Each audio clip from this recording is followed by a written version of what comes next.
During the Christmas season of 1976, I sat down one night to watch television. As we started looking for something to watch, every channel had something inappropriate on it. There was nothing good. I became angry that night. I left the parish ministry and founded the National Federation for Decency. And I remember people going, "You're going to do what now, exactly?"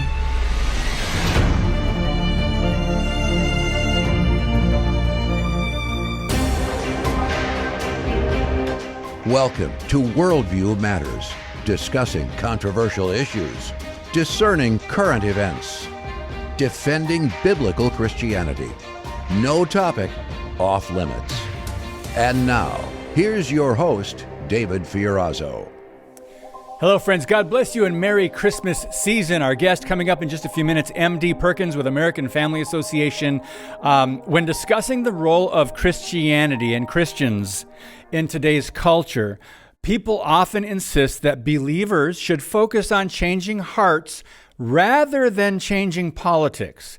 But according to the late Don Wildman at AFA, this is a false dichotomy that does not involve an either-or option. And we're going to talk today about the brand new project or recently released Culture Warrior movie through American Family Association. There it is, culturewarrior.movie. culturewarrior.movie. You can watch it for free right now. But I want to thank a new donor to the podcast, Worldview Matters, Jeff from Coppell, Texas. It might be Coppell, but I think it's Coppell, Texas. God bless you, brother. Thank you for your generous gift. And we are doing a fundraiser. Guys, I'll talk to you more about that about halfway through the podcast. But the website, worldviewmatters.tv. Couple more days of the fundraiser, and we're just so thankful for your prayers and your support. So I want to bring in MD Perkins. He's a research fellow of church and culture for the American Family Association. He joined AFA in 2014, and his primary role has been with American Family Studios, where he has written, produced, and directed a number of documentaries. They've been amazing. He produced and directed The God Who Speaks in 2018. Also was a producer on In His Image, and that was delighting in God's plan for gender and sexuality. We've had Laura Perry Smaltz on the podcast, and she was in that. His book, Dangerous Affirmation, The Threat of Gay Christianity, gives an in-depth look at the way the LGBT movement has impacted the church, unfortunately, and his other writing on sexuality issues can be assessed at a little Levin. And I quoted him in my book, Assault on the Image of God, wrote a lot about the transgender ideology. I quoted his book, Dangerous Affirmation. So MD Perkins, welcome to Worldview Matters. Good to see you, brother. Yes, thank you, David. Good to be with you today. So we're going to spend a lot of time talking about AFA. I love this organization, and I'm so thankful. I've talked to Tim Wildman before, and obviously Laura Perry was on. She was featured in His Image. But before we dive into Culture Warrior movie, thank you for your book, Dangerous Affirmation. I did quote you. I love it. It gets very informative and in-depth. And it was a much needed book at the time. And I know we talked about this several years ago. Could you speak to where we are as a culture and a church compared to maybe when you started writing that book? Because have things gotten better, worse? What have you noticed with the transgender ideology and the political battles in our country?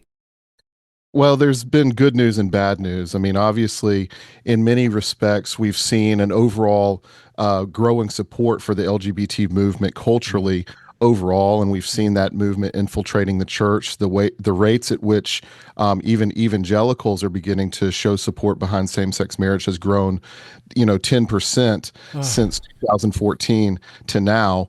But at the same time, we're also seeing a growing awakening of people to the issues around this, particularly with the transgender movement. I know you're very familiar and probably following closely the Supreme Court case, some of the arguments being made there Perhaps you've seen some of the things that are happening in the UK. With even in Britain, people are beginning to say this is not right, this is not good, and even in secular societies, people resisting this not from a Christian perspective, but seeing the harm that it's causing to teenagers, to young kids, to children, and the impact on free speech and all of these other things that it's beginning to have. So I think there is a general awakening that is happening among some people, but sadly, I think the church is very timid in speaking out too forwardly on this issue, and that's one of the things that I cover in the book, Dangerous Affirmation. Yeah, why do you think that is? Why do you think, I mean, it's a matter of truth? I mean, aside from science and biology, right? Yeah. I mean, this is biblical truth and God's creative order. So is it the pastors being afraid to touch on, quote, controversial issues? Is it, because there's a lot of ignorance, it seems, in the body of Christ on this? There is a lot of ignorance, and I think part of it is that that fear that's there, the fear of man overall. Also, this kind of general sense that we've been receiving over the years that somehow the real impact of the Great Commission is that we're supposed to be nice to people, or we're supposed to say nice things and kind of be perceived as generally nice and agreeable people, because we generally are nice and agreeable people. But there are those points of conflict where what we believe and what the Bible teaches rubs directly against what is being promoted in our culture. And that's one of the things I talk about in the book, is the fact that these are competing ideologies, and you will never be able to reconcile homosexuality and Christianity, but that's the attempt that's happening with the gay Christian movement. Exactly. And it just astounds me as a Bible believer and a student of Scripture how much progress the left, the demoniacs, have made. But friends, if you can get Dangerous Affirmation, The Threat of Gay Christianity, you can get that on Amazon. Is there a better place? What website can they go to, MD? If you go to dangerousaffirmation.net, you can kind of get it directly from the ministry. We're the one who published it, and so you can get it from us. But yeah, it is available on Amazon as well. Okay, dangerousaffirmation.net. Very important book, friends. So thanks, MD. Now, the American Family Association, I love these guys. I love what you do. I'm glad you're a part of it. Founded in 1977, 501c3 nonprofit. And I'll tell you what, so you know the history now of AFA. You've been with them for several years. They have branched out into so many different venues, and they're doing some effective work in this country for righteousness, for the biblical morality. Share a little bit about the early development of AFA and just what you've perceived now that you've come on board and you've been with them for a while. Well, the amazing thing about working on a documentary like this is that I get to spend countless hours really just digging through all of the history and the minutia, all these old files, old pictures, old videos, all this stuff. And, stuff, frankly, some of which that was on its way to the trash can, and I intercepted it on the way and said, no, let us look through this first. A handful of gems coming through that. But, Don Wildman, who was just a Methodist minister from here in Tupelo in Northeast Mississippi, founded the ministry because he was concerned about television. And he sat down one night, December 1976, to watch television with his family. And there was only three network stations at the time. I'm sure a number of people remember this. There was only ABC, CBS, and NBC. And on each one of those, he found something objectionable, and they were each objectionable from a different perspective. One was a kind of adulterous affair that was becoming more and more seductive. One was obscenity and profanity kind of on the show. And then one was this violent act, but with one man beating another with a hammer. And he was sitting down to watch TV in the Christmas season. He's ready to just enjoy something that was festive or, sentimental or something, just generally, good, wholesome entertainment for the family. So he had his son turn off the TV, Tim, who's now president of AFA, but Tim was in high school at the time, and he had Tim turn off the TV, and Don sat there and kind of contemplated what had happened, what had happened in the course of his life, born in the mid 1930s, and, was kind of used to a certain way that society functioned and the way that people thought, and was realizing that was not the case anymore. And it wasn't that these were completely new revelations to him. He had noticed that there were more and more raunchy things on TV and in movies and stuff, but it hit him that night just how passive he had been. And so that's what motivated him to get involved. He organized something called Turn the Television Off Week. He went to his local congregation, got them on board, and then through that began to realize, really, I need to leave the pastoral ministry and step into more of this public activism and advocacy front in order to awaken the church and believers to the things that have been happening while we have been asleep. While we have just been sitting by passively with this live and let live approach without really realizing that God has called us to something more. He's called us to be able to speak to the issues publicly. And in America, we have the opportunity to do that as citizens. So, just really kind of taking up that mantle. And so it grew. AFA's grown from that initial concern of television to dealing with questions of pornography, anti-Christian bias in the media, the homosexual agenda, and just so many other fronts, from the political front to the social front to issues arising in the church and in denominations. AFA has been actively involved in trying to raise awareness and not just like talk about it, but get Christians involved. Like, what can we do to make a difference? And that was really what it was all about. And that's needed more today than ever, because the the moral decline and the biblical literacy. So you've got two things happening at the same time, which, the church kind of drives culture, or it should, but it doesn't work that way anymore. Culture is driving the church. But that was in the late 1970s, MD Perkins.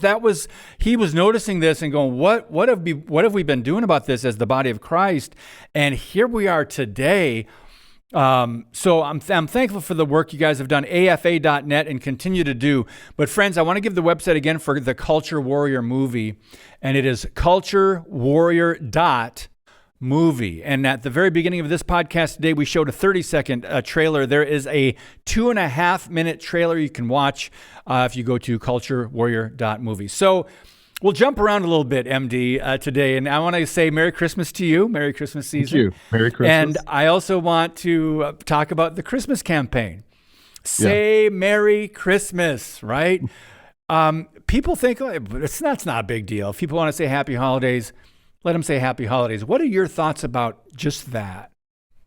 Well, it's interesting. I was just watching an NFL football game the other night, and one of the commentators was reading the script about something that you could do at your holiday party, your office holiday party. And I thought, this is the most ridiculous thing I've ever heard, just from a linguistic perspective. I'm sitting down to watch a professional sports game tonight.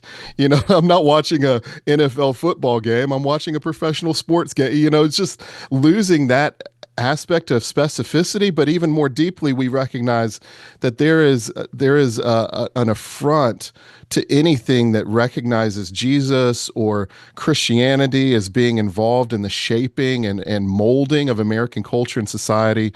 So it's just, these were things that Don and AFA have been involved in for a long time. Don was recognizing some of these early movements. He spoke about the anti-Christian bias that was creeping into movies and television, the way that television depictions rarely ever had a character on there in the modern day that was a Christian, without it being some kind of kooky character or somebody who's a psychopath or just, really hypocritical and all of these things. So I think it feeds into this long-standing thing that's been influenced by secular humanism and all these other things to just eradicate the Christian influence from society, even though everybody still recognizes what Christmas is, and even that word Christmas. But it's funny, that resistance to even the word Christmas that we see even today.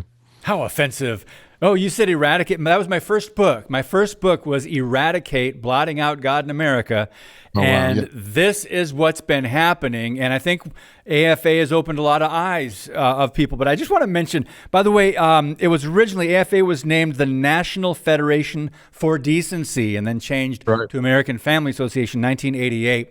So let me just, so I keep track, I was telling you before we got on the show that I keep track of watch television commercials, not everyone, but when I do watch a movie or a show and I see commercials that obviously the red and the green and the presents, and they even have a tree, maybe Santa's involved somehow, but they never mention Christmas.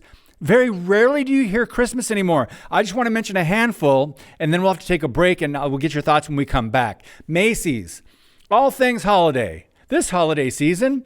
How about Verizon? This holiday. Amazon, early holiday deals. Cracker Barrel, we holiday the country way. LL Bean, just for you, shop the best gifts. Zales, find something for everyone on your holiday list. Ross, save big on holiday decor. Pizza Hut, this holiday. Lowe's knows how to help your holiday. And that's a partial list. MD will get your thoughts on that and talk more about the Culture Warrior movie when we come back on Worldview Matters. Today's show is brought to you by Harbinger's Daily, world news biblically understood. Stay informed at harbingersdaily.com.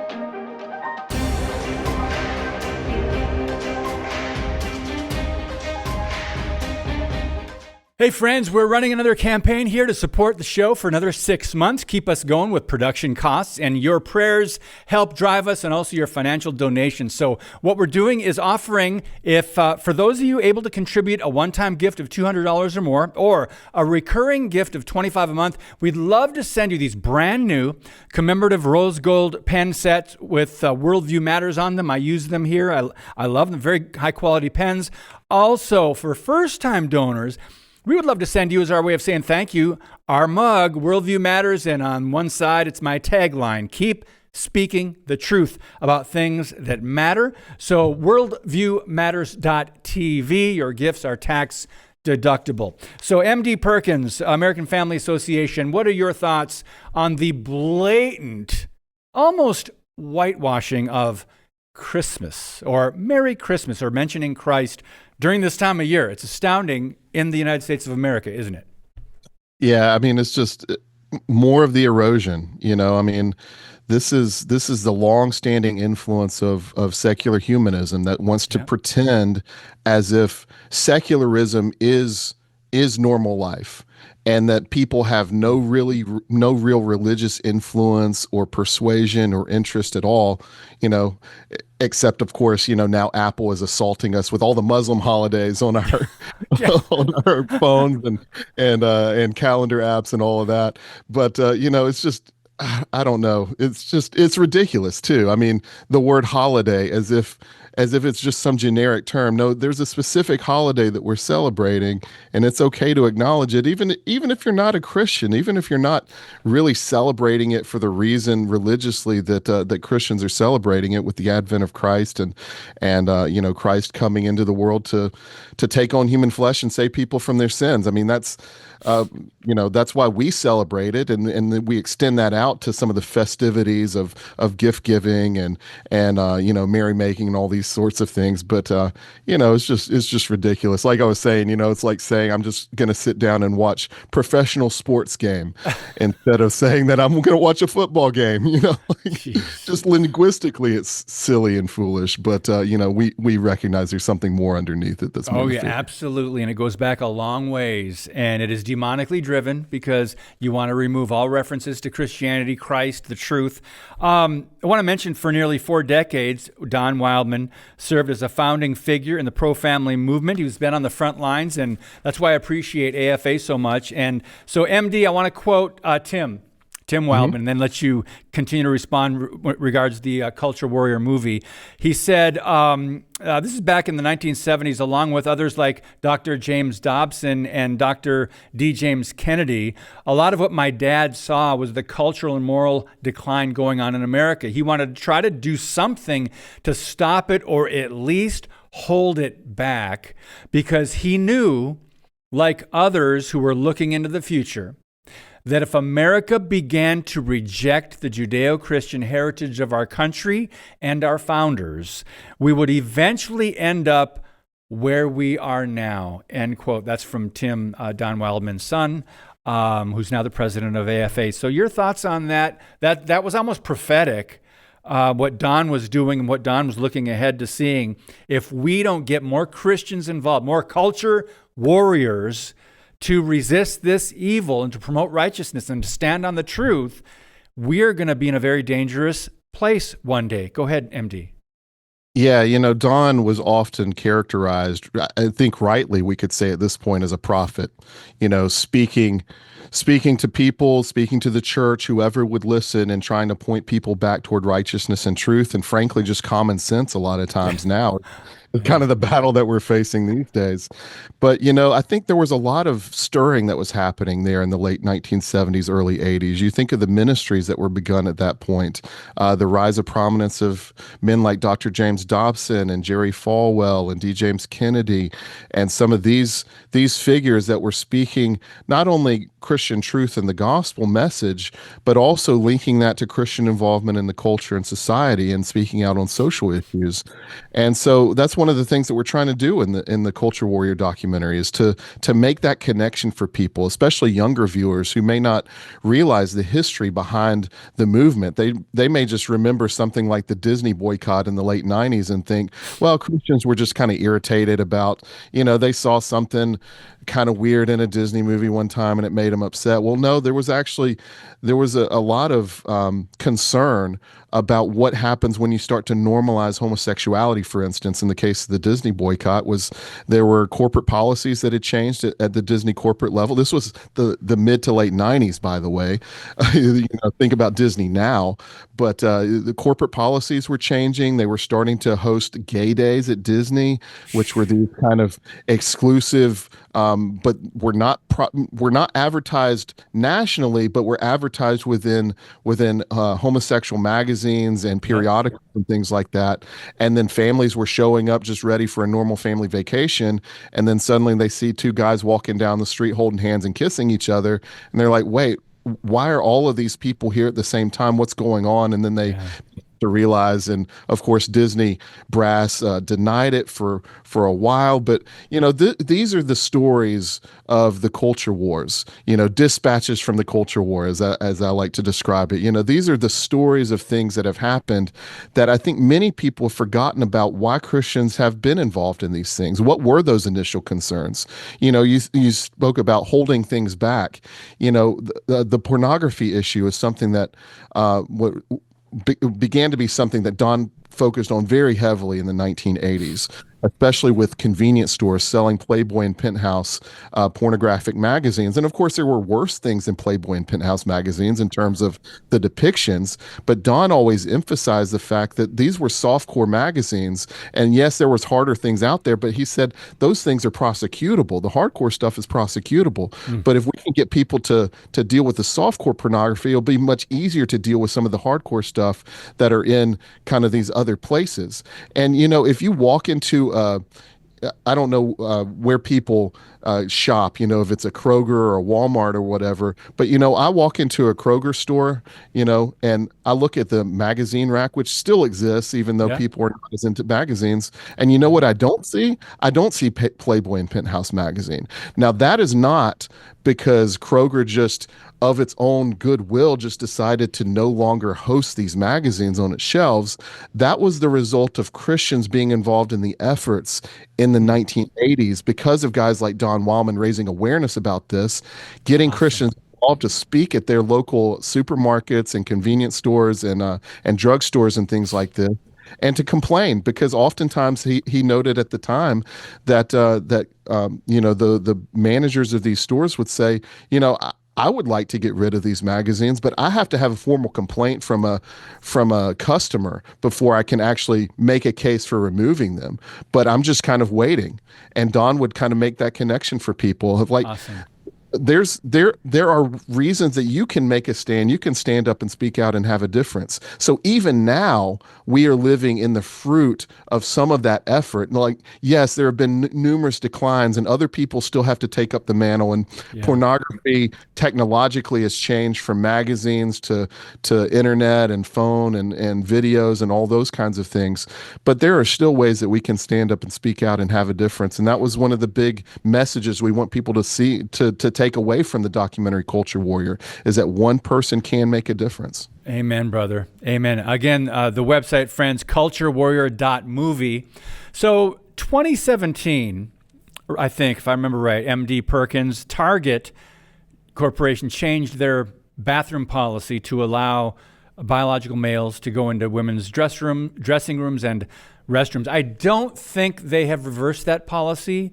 And some corporations are doubling down on this. And where do you see this going? And because I don't see enough resistance, and they're quietly continuing to support transgender ideologies with their big, section with LGBT merchandise.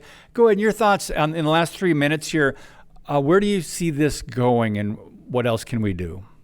Well, part of the issue here is that there's a guy named Daryl Paul, who's a sociologist, who made the case that part of the reason that corporations were so involved in the marriage fight is because they held up gay marriage as basically an icon of what it means to be a cultural elite. The idea that that you want to be seen as someone who's intellectual and all of these things. So it will take a lot of resistance, I think, from the public in order to really pull down some of these things at the corporate level, because these are ideologies that are bought into very heavily by the administrators and executives and things like this. But what we are seeing is that sometimes behind the scenes there is resistance to this because it's seen as not reaching the same market that they want to reach. And so quietly behind the scenes, corporations will change their policies or shift things without making public statement, and no press releases are coming out about this, but they will shift some of their policies and things behind the scenes because they want to acknowledge that still the majority of people recognize how foolish and ridiculous this is. That if you can't define what a man or a woman is, then you don't have any real position to be on the Supreme Court for.